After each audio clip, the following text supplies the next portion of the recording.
Hello traders, and welcome to this week's Market Outlook from Exness. I'm Michael Stark, Financial Content Manager at Exness, and in this video I'm going to be looking at a possible idea for a trade over the next few days, some of the narratives that are driving that possible movement, and what traders who were to take the position would need to be aware of in terms of economic data and others. But before that, let's look back at the performance of last week's idea.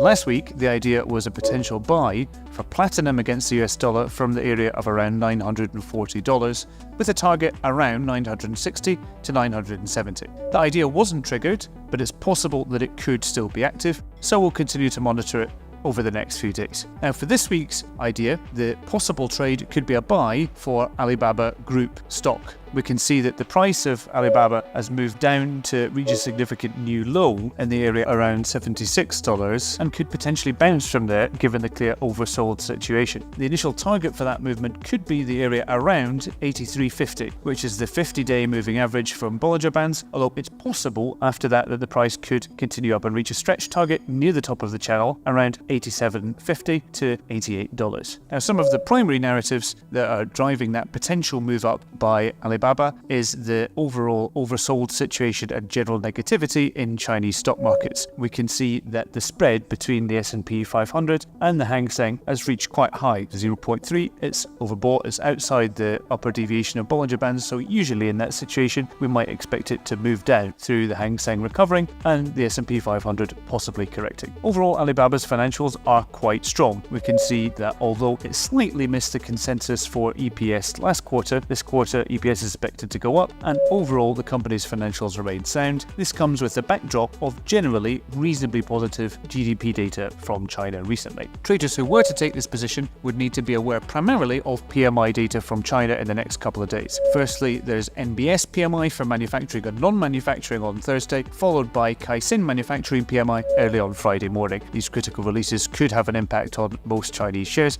including Alibaba. So in summary, the idea for possible trade this week is a buy for Alibaba Group stock. It might see the price move up to around $83.50, and possibly after this initial target, stretch targets could be further up. Primary narrative behind that is the divergence, the spread between the S&P 500 and the Hang Seng, although it's also some degree of focus on financials of Alibaba and on the generally reasonably good performance of China's economy recently. Primary factors to be monitoring are PMI from China on Thursday and Friday. Please remember, this is just an idea for a trade. It's not a guarantee of success, or it's not a signal. You should always do your own research and manage risk.